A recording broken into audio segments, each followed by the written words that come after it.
With just 3 seconds to go in a 23-7 victory, the Ravens intercepted the Broncos in the end zone, and John Harbaugh called a QB run for Lamar Jackson so the team could get an NFL record with its 43rd straight game of 100 yards rushing. So yesterday, both coaches were asked about that sequence, and neither held back. Take a listen to Vic Fangio and Harbaugh. I thought it was kind of, but I expected it from them. I just know how they operate. You know, that's just their, mode of operation there. Player safety is secondary. You're throwing the ball in the end zone with 10 seconds left. I don't know that there's a 16-point touchdown that's going to be possible right there. So, that didn't have anything to do with winning the game.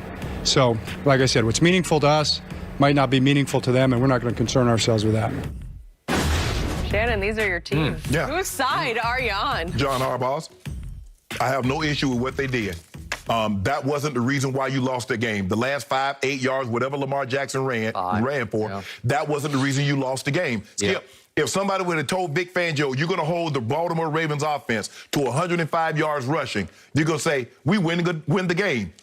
You did, but Lamar beat you throwing the ball. You walk to the middle of the field, you shake his hand, say, good job, son, good luck, stay healthy, hopefully we see you down the road. That's what you do. I want to play for a guy like John Harbaugh because we've seen it before. A guy needs 2 yards to get 100 yards rushing. They put him back in the game, he gets the yard. A guy needs a catch to keep a streak alive. They put him in the game and they let him get it. They've always done this. If you didn't want them, you wanted them to take a knee, why are you trying to score with 10 seconds left?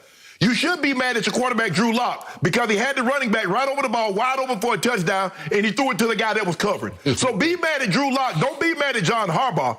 So I got no problem with John Harbaugh is under no obligation to take a knee.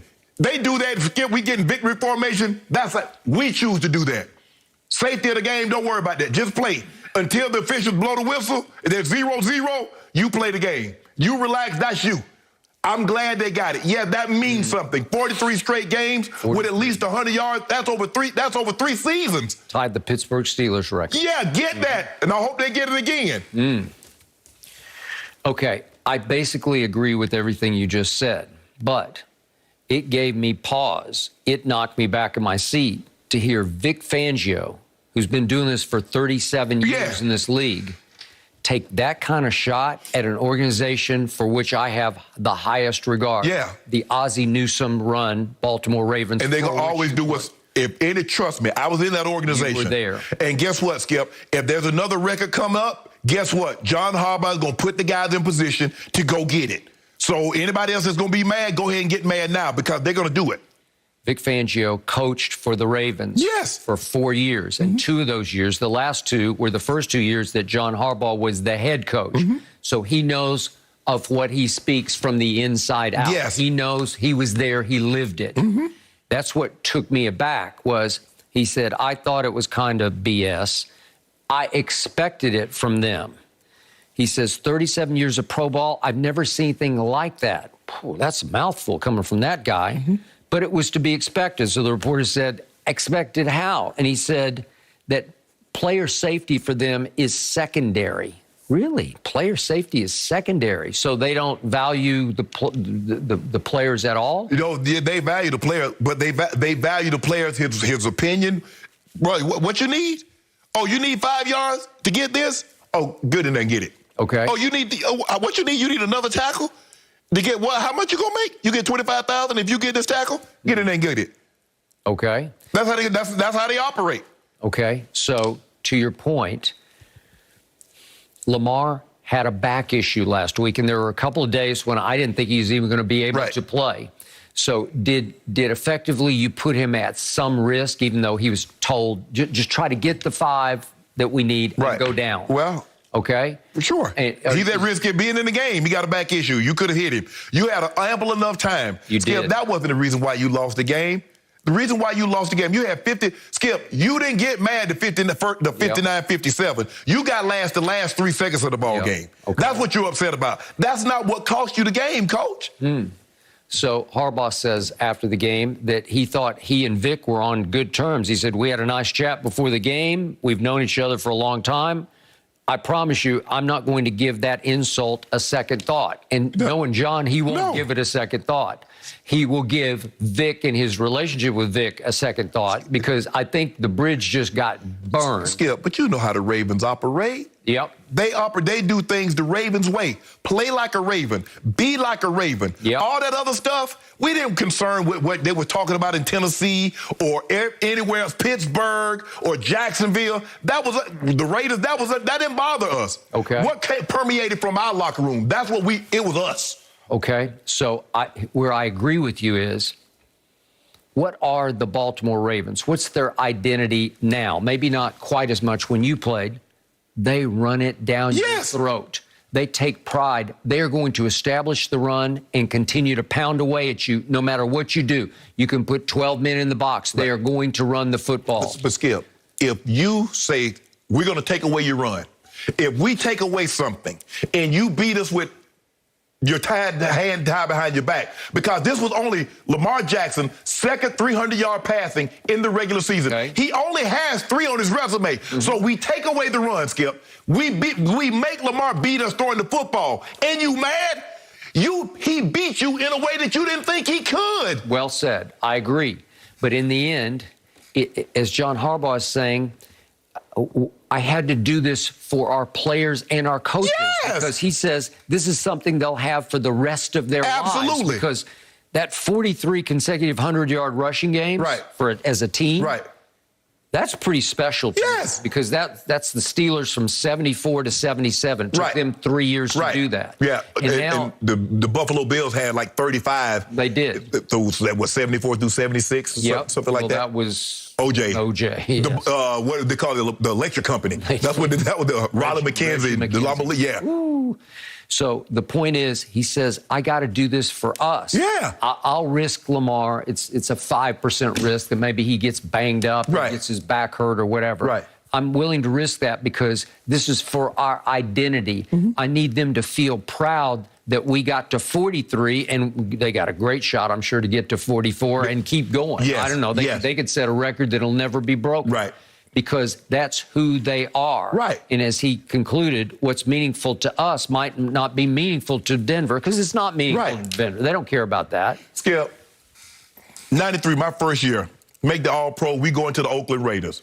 If we win the game, Skip, we win the division, they come to us in the wild card round. We lose, we go back to them. I need 100, if I'm not mistaken, 126 yards to get 1,000. Now, you know, back then, 1,000 yards for a tight end, that meant something because you ran the football. You didn't throw it like that. Yep. I had 121 at the half, 2 touchdowns, and didn't get a target in the second half. Okay. And? I lost $100,000.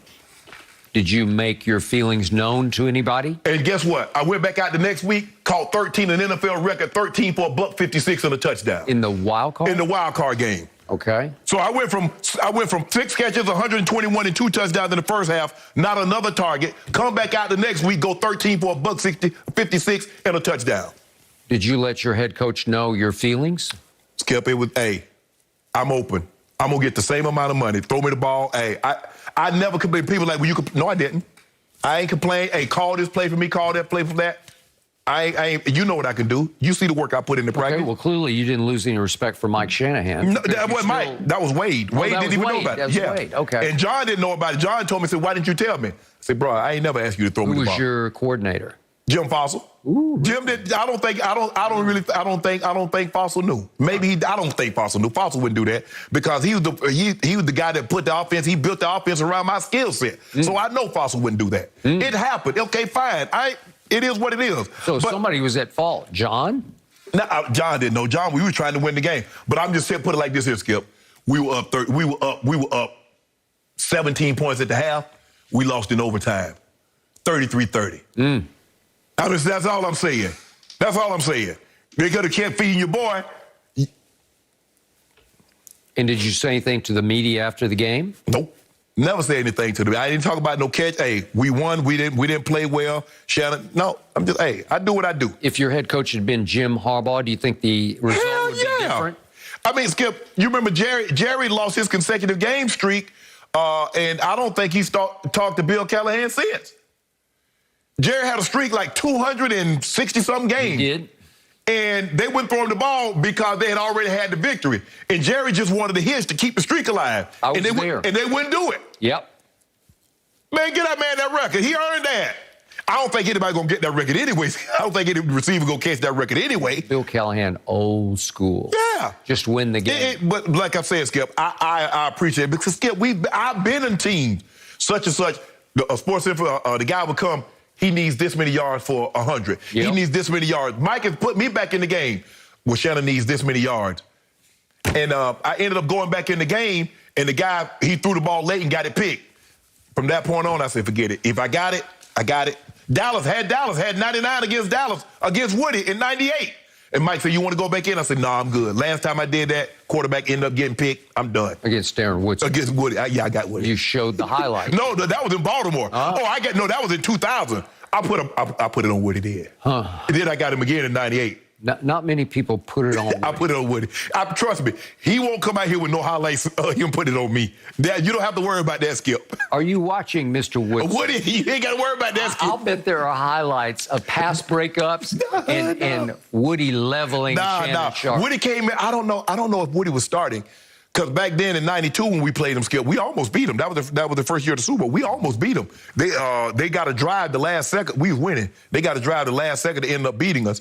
I don't know if Woody was starting, but I was a fullback then, Skip. I think he was starting in 92. In 92, that was his first year. Well, John didn't play. No, that was what you call it. That was Tommy Maddox and Sean Moore. We was alternating quarterbacks. I was there. Yeah. It was Saturday evening in Denver right before Christmas.